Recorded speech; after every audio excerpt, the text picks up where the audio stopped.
bonjour, nous sommes le 10 janvier, le dicton du jour dit à la Saint-Guillaume, retourne ton jardin ou chante un psaume. Je ne pouvais pas passer à côté de ce dicton aujourd'hui. Donc celui-ci fait référence à une vieille coutume agricole liée à la Saint-Guillaume qui est célébrée ce jour. Ce dicton suggère deux activités à réaliser le 10 janvier, retourner son jardin ou chanter un psaume. La Saint-Guillaume se situe en plein hiver, une période où les travaux agricoles sont souvent limités à cause du froid. En retournant la terre en ce jour de janvier, on anticipe les activités du printemps car retourner le sol aide à l'aérer et à le préparer pour les semis. Dans ce dicton, retourner son jardin fait donc référence à l'activité agricole de labourer ou de préparer la terre. Le travail du sol est important pour assurer une bonne récolte à venir. Auparavant, les paysans utilisaient donc cette période pour anticiper le printemps et préparer les semis. Tradition agricole qui se retrouve dans un autre dicton sur la Saint-Guillaume disant « Beau temps de Saint-Guillaume donne plus de blé que de chaume ». En effet, le toit de chaume est un mode de couverture constitué de paille de blé, de paille de seigle, de tiges de roseau, mais aussi de genêt et de bruyère. Donc, s'il fait beau à la Saint-Guillaume, permettant le labour de la terre, au moment des moissons, les épis de blé seront plus fournis. De ce fait, il y aura plus de grains de blé. A contrario, s'il fait mauvais temps à la Saint-Guillaume et que la terre ne peut pas être labourée, les épis de blé seront moins fournis et de ce fait, à la moisson, on se retrouvera avec moins de grains de blé mais plus de paille de chaume. La seconde partie de notre dicton du jour, chanter un psaume, renvoie au contexte que si la météo ou les circonstances ne permettaient pas de travailler la terre, par exemple à cause d'un sol gelé en janvier, les paysans pouvaient consacrer leur temps à chanter des psaumes comme une alternative spirituelle. Les psaumes sont des prières ou des chants issus du livre des psaumes de l'Ancien Testament qui est une collection de plus de 100 poèmes ou chants de louanges, de supplications, de demandes de pardon et de remerciements exprimés à Dieu. Chanter ou réciter un psaume était souvent considéré comme un moyen d'exprimer sa foi, de demander la protection divine ou de célébrer des événements particuliers de la vie quotidienne. La Saint-Guillaume étant une fête religieuse, cette journée était donc l'occasion pour les croyants de se tourner vers Dieu, de méditer leur foi et de renforcer leur lien spirituel. Chanter un psaume était vu comme un appel à ne pas perdre espoir ou motivation en plein hiver, une période où les jours courts et le froid peuvent miner le moral. La prière ou le chant étaient des façons de maintenir une forme de lumière, de chaleur, de feu intérieur, d'Esprit Saint en soi, mais aussi d'implorer des bénédictions, surtout à une époque où la vie quotidienne était marquée par de nombreuses difficultés, conditions agricoles, risques de maladies, guerres, épidémies, famines, etc. Donc chanter des psaumes en cas de mauvais temps à la Saint-Guillaume pouvait être un moment de demander des conditions plus favorables afin de pouvoir préparer la terre pour les récoltes à venir.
Enfin, ce dicton met l'importance d'être adaptable et polyvalent face aux circonstances. Il suggère que quelles que soient les conditions extérieures, il existe toujours une manière de rester actif et productif. Cette polyvalence est aussi une leçon sur l'acceptation et l'adaptabilité. Elle rappelle qu'il est inutile de se focaliser sur ce qui ne peut être fait, mais qu'il vaut mieux se concentrer sur ce qui est réalisable à un moment donné. Cette attitude proactive reflète un état d'esprit résilient où chaque jour est mis à profit, que ce soit pour des travaux physiques ou pour cultiver son intériorité intellectuelle ou spirituelle.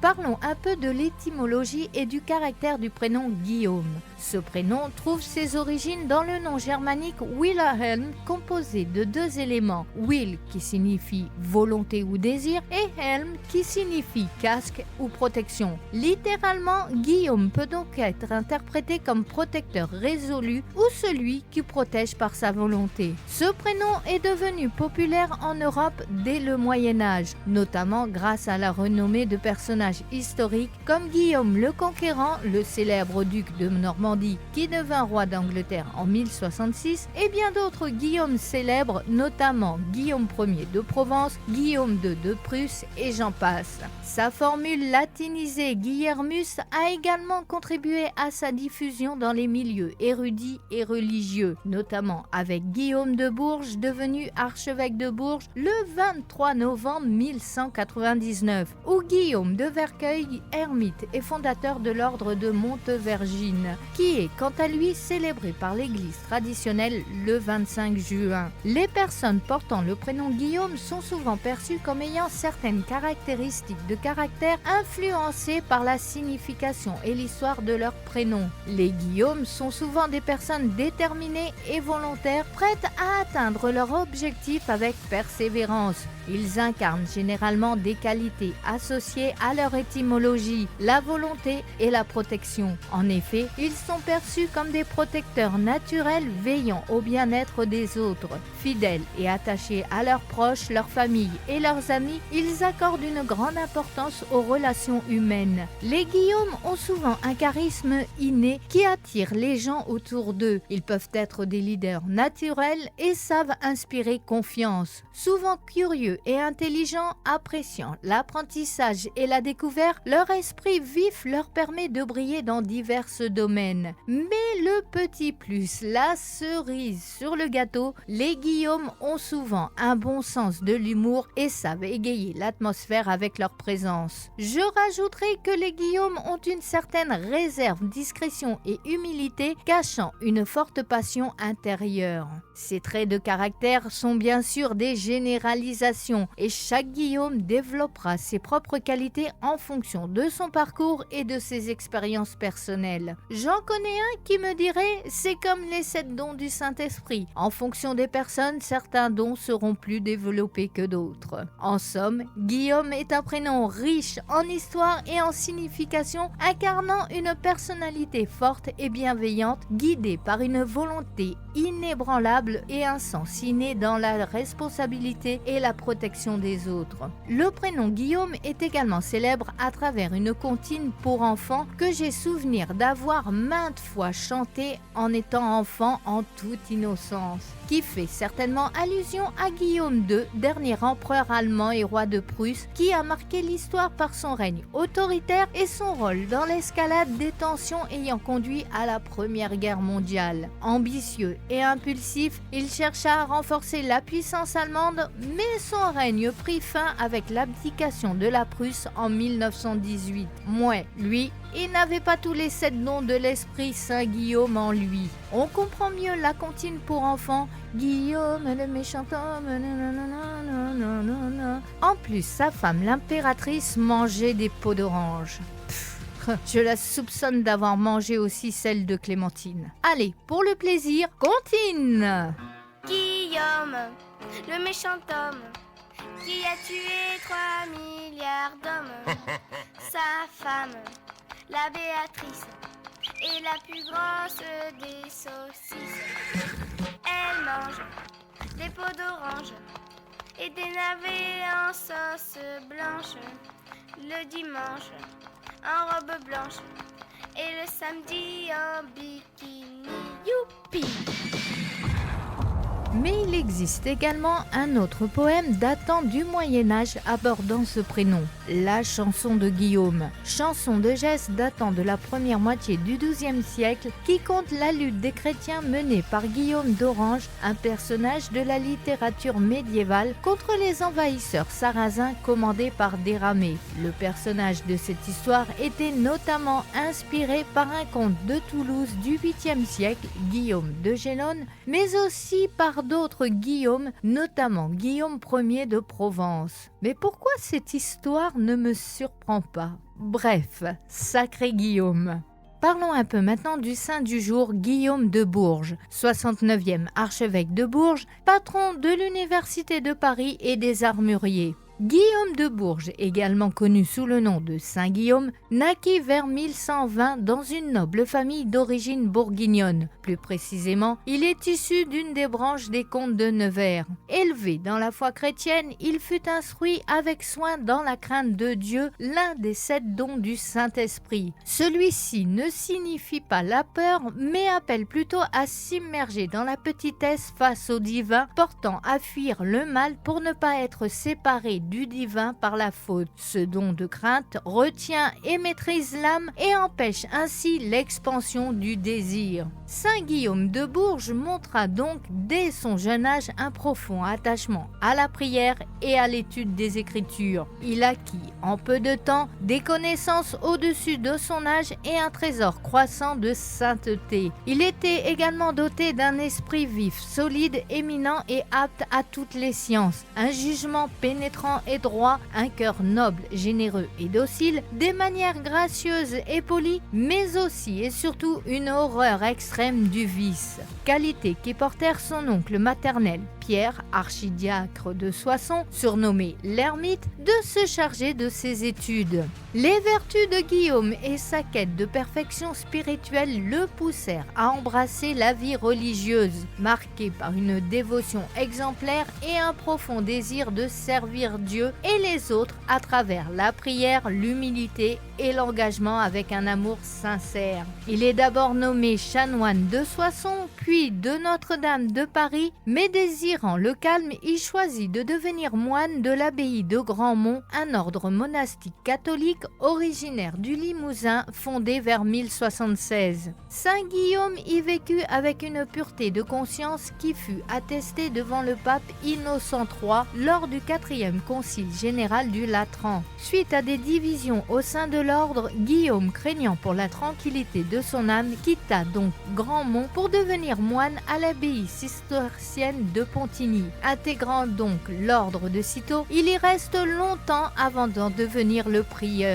Par la suite, il devint abbé de Fontaine-Jean et de Chalice, servant d'exemple à ses religieux en incarnant toutes les vertus, notamment l'innocence et la mortification. En septembre 1199, à la mort de l'archevêque de Bourges, Henri de Sully, les chanoines de Bourges se rassemblèrent pour lui trouver un successeur. On fit alors appel au frère du défunt Eudes de Sully, qui était archevêque de Paris et chantre de l'église de Bourges. Il désigna alors Guillaume, qui accueillit la nouvelle avec stupeur et effroi. Lui, qui voulait vivre dans le silence et le recueillement, allait devoir s'occuper de tout un diocèse. Ce sont les ordres de l'abbé de Cîteaux et du légat du pape qui réussirent à lui faire quitter son abbaye cistercienne. Sa nomination le 23 novembre 1199 à cet important siège épiscopal de Bourges marque le début d'une période de renouveau spirituel. Malgré ses réticences initiales, motivées par un profond sentiment d'indignité, il accepte cette charge avec un grand esprit d'obéissance. En tant qu'archevêque, Guillaume continua de pratiquer l'humilité, la mortification, la piété, le zèle et la miséricorde, tout comme il l'avait fait par le passé. Ce saint homme, souvent joyeux, ce qui pouvait déplaire à certains austères, se montrait sociable et aimable, poussé par son engagement auprès des plus démunis, particulièrement attentif aux besoins des pauvres et des malades, n'hésitant pas à utiliser les ressources du diocèse pour leur venir en aide, devenant ainsi l'évêque des pauvres. Ce qui suscita des tensions avec les chanoines qui se sentirent délaissés. Il encouragea la réforme ecclésiastique, combattit les abus au sein du clergé et renforça la discipline des religieux et des fidèles. Considéré comme un grand prédicateur et réputé pour ses prédications enflammées et sa capacité à réconcilier les factions divisées, ses conseils étaient recherchés bien au-delà des frontières de son diocèse. Il joua un rôle important dans la défense des droits de l'Église face aux ingérences des pouvoirs séculiers. Il prêcha contre l'hérésie cathare à la demande du pape Innocent III et prépara même une croisade contre les albigeois à laquelle il ne participera jamais pour cause de maladie. Ferme sur ses principes, il s'opposa publiquement au roi Philippe Auguste qui avait répudié son épouse Ingerbourg afin d'en épouser une autre, Agnès de Méranie. Cela lui attira les colères du souverain, mais plus fidèle à Dieu qu'à Philippe Auguste, il maintint ses propos et resta ferme dans sa condamnation. L'épiscopat de Saint-Guillaume fut marqué par une grande austérité personnelle, de manière simple, fidèle aux dynamiques de pauvreté évangélique, tout en consacrant de nombreuses heures à la prière et à la méditation. Il restait proche des fidèles et était souvent vu en train de visiter les églises, les monastères et les hôpitaux de son diocèse. Saint Guillaume rendit son âme à Dieu le 10 janvier 1209, laissant derrière lui une réputation de sainteté. Son tombeau, situé dans la cathédrale de Bourges, devint rapidement un lieu de pèlerinage où de nombreux miracles furent rapportés. Son culte se répandit rapidement et il fut canonisé en 1218 par le pape Honorius III. Aujourd'hui encore, Saint Guillaume de Bourges est vénéré comme un modèle de dévotion et de charité. Après s'être attardé sur le prénom du jour avec humour par moment, passons un peu à d'autres faits historiques du jour, notamment avec le 10 janvier 1430. Cette date marque une étape cruciale dans l'histoire européenne avec la fondation de l'Ordre de la Toison d'Or, une institution prestigieuse créée pour renforcer le prestige de la maison de Bourgogne et cimenter les alliances politiques et dynastiques. Fondé par Philippe le Bon, duc de Bourgogne, cet ordre chevaleresque symbolise l'apogée de la puissance bourguignonne et le raffinement de la cour de Bourgogne, alliant prestige politique, grandeur dynastique et valeurs chevaleresques au service d'une vision ambitieuse de l'autorité et de l'unité chrétienne. Cette institution visait non seulement à accroître l'influence de la Bourgogne dans les affaires européennes, mais aussi à promouvoir la paix et la prospérité à travers les alliances stratégiques, consolidant ainsi la position de la Bourgogne comme une puissance européenne. En effet, au début du XVe siècle, les ducs de Bourgogne étaient parmi les princes les plus influents d'Europe. Héritier d'un riche domaine englobant des parties de l'actuelle France, de la Belgique, des Pays-Bas et du Luxembourg, il jouait un rôle clé dans les affaires européennes, notamment pendant la guerre de 100 ans.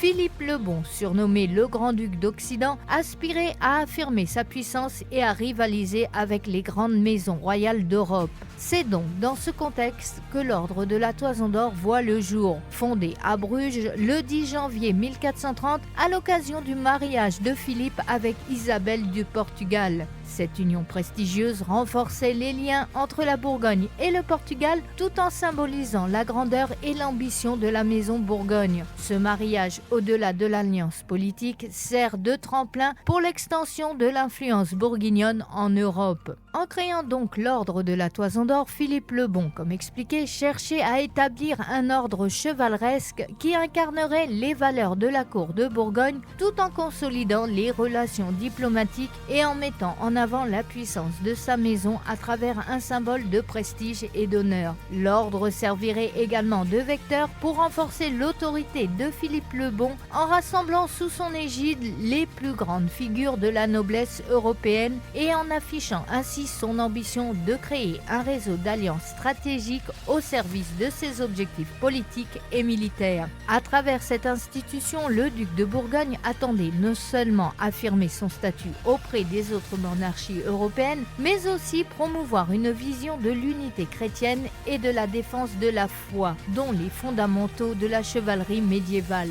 Le nom de l'ordre fait référence à la Toison d'Or, un élément tiré de la mythologie grecque où elle représente une quête héroïque et des valeurs chevaleresques à travers la quête de la Toison d'Or de Jason et des Argonautes. La Toison d'Or représentait la pureté et la gloire, mais aussi un lien profond entre les chevaliers et la couronne de Bourgogne. Ce symbole est également interprété comme une allusion à la prospérité économique de la Bourgogne fondée sur le commerce de la laine, produit clé des Pays-Bas. L'ordre comportait un ensemble strict de règles et de cérémonies avec des membres appelés chevaliers devant prêter serment de loyauté, de défense de la chrétienté et de respect des vertus chevaleresques. Les chevaliers portaient l'emblème distinctif de la toison suspendu à une chaîne en or, symbole de leur appartenance à l'ordre et de leur engagement envers ces dynamiques. Les membres de l'ordre devaient respecter un code de conduite rigoureux qui imposait des devoirs de bravoure, de générosité et de piété, tenus d'assister à des cérémonies solennelles comme les chapitres de l'ordre où des décisions importantes étaient prises et des actes symboliques accomplis, renforçant ainsi la cohésion et l'esprit de fraternité parmi les membres. L'ordre est devenu ainsi un outil de prestige et de diplomatie, mais aussi un moyen de tisser des liens entre les grandes familles nobles et les souverains européens, en particulier à travers les mariages, les alliances politiques et les échanges diplomatiques.